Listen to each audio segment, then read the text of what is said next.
Good day po sa lahat. Welcome back po sa ating channel, Atoy TV, kung saan magbibigay na naman tayo ng kaalaman at impormasyon dito sa bariyang ating tatalakayin. So ito ay isang sentimo guys na 1969. So baka may naitago pa yung mga lolo at lola nyo. I-check nyo na. Kaya make sure na tapusin mo yung ating video para makuha mo yung buong detalye ng ating tatalakaying barya. So ayan guys, mamaya ipapakita ko sa inyo yung bilihan nito online sa eBay at ipapakita ko rin sa inyo yung pinakamahal na 1969 na isang sentimo.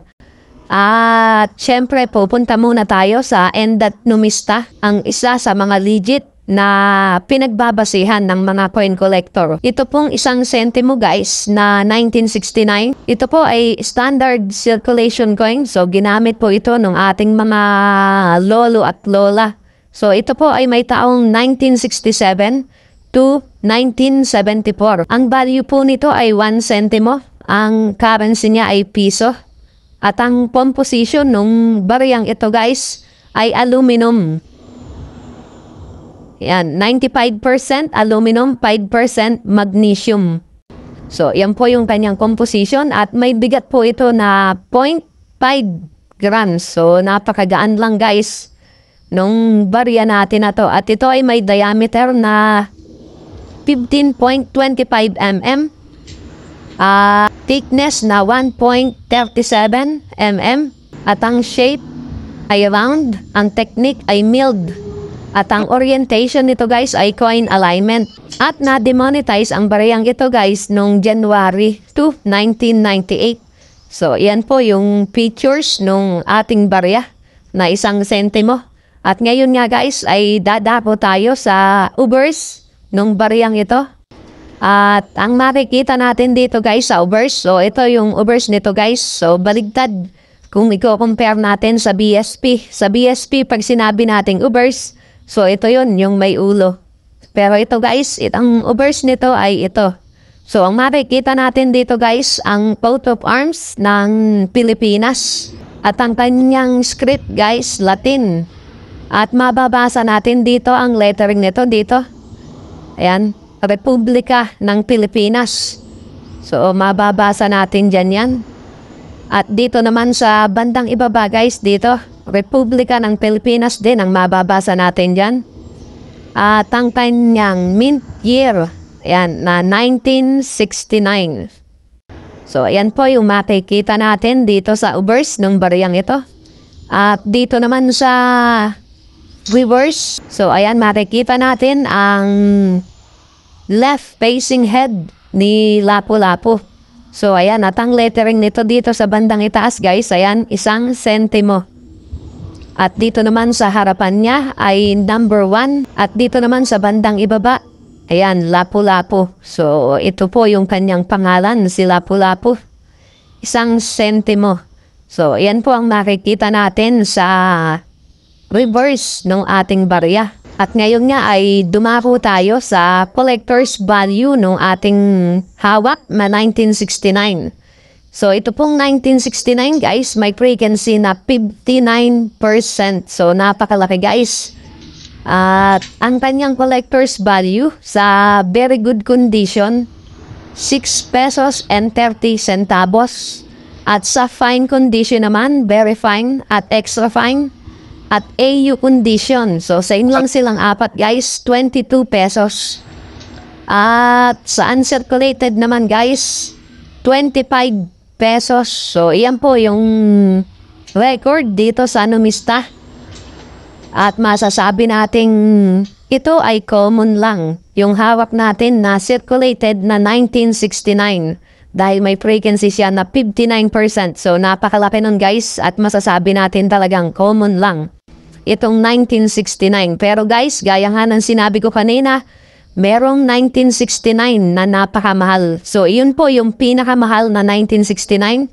At ipapakita ko po sa inyo yan mamaya. So, ayan. Kaya make sure na tapusin mo yung ating video para makuha mo po yung buong detalye ng ating barya. So, dito guys, kung pagbabasihan natin ang record ng Numista, ang pinakamahal dito na isang sentimo ay yung 1974 na proof. So, ayan.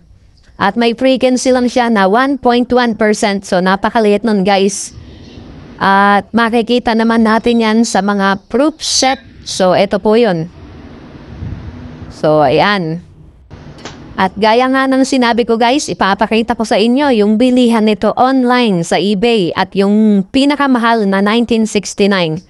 So bago yan guys, baka hindi ka pa po nakasubscribe sa ating channel. So pasuyo na po ng subscribe button dyan at yung notification bell. Huwag mo pong kakalimutan pindutin. Pagka pindot mo po ng bell, pindutin mo po ulit yung all para po pag may bago tayong upload na video, ikaw po yung unang makakaalam. At manonotify ka po. So tara guys, punta tayo sa eBay. So tignan natin ang bilihan nito online. So ayan guys, eto tayo ngayon sa eBay at tignan natin ang bilihan nito ngayon. Ayan, 1 sentimo 1969. At dito ay may nagbebenta. Ayan. $0.99. At dito naman ay $5.78. So, ayan, same lang silang dalawa. At ito ay $6. So, i-convert nyo na lang sa peso, guys. So, ang dollar yata ngayon, 55 or 56. So, ayan. At meron ditong $2.48. Ayan, 5.78. At $2.48. So, hindi sila pare-parehas, guys. So, ganyan naman talaga sa eBay. So, mag-post ka at ilagay mo yung presyo na gusto mo. So, ang tanong na lang yan kung may bibili. So, ayan. Dahil naripan nyo naman ang record sa numista, 25 pesos ang uncirculated condition. At maya-maya guys, ipapakita ko sa inyo yung pinakamahal na 1969. So, ayan. At dito naman ay $4.34, $6.95. So, ayan. At ayan na nga tayo guys. So nakarating na tayo dito sa pinakamahal na 1969. So ayan ang kanyang mint year guys, 1969. 1 sentimo. At ito po ay graded guys ng PCGS.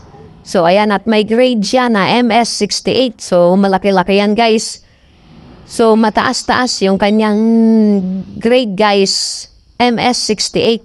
At ito ay binebenta niya ng $135. So, napakalaking halaga niyan, guys. $135. So, ayan. Kung i-convert natin sa peso yan, guys, mga 7,000 plus yan. 7,200 plus. So, i-convert nyo na lang. So, iyan po yung 1969 na pinakamahal na sinasabi ko sa inyo, guys. At yan ay graded ng PCGS MS68. So talagang ganun guys, kapag yung ating mga barya ay napa-islab natin na kagaya nito, ayan, at napa-grade sa PCGS o sa NGC, so maraming graded company guys. So 100% yan, lalaki yung collector's value kapag ganyan na naipag-grade na. So, ayan guys, nakita nyo na ang pinakamahal na 1969. Ayan, 7,000 mahigit yan. At dito sa ibaba, may mga nagbebenta pa. Ayan, $5.63. So, ayan guys, nakita nyo na yung pinakamahal na gaya nga ng sinabi ko kanina, ipapakita ko sa inyo. Ang 1969. So, yun po ay graded ng PCGS. At may MS68 na grade. So sana po ay nakapagbigay tayo ng impormasyon at kaalaman patungkol dito sa ating barya na tinilakay ngayon. So sana po ay paki-like and share ng ating video. At kung di ka pa po nakasubscribe, please do subscribe to my channel. So iyan lamang po sa araw na ito. Hanggang sa muli guys. Maraming salamat po.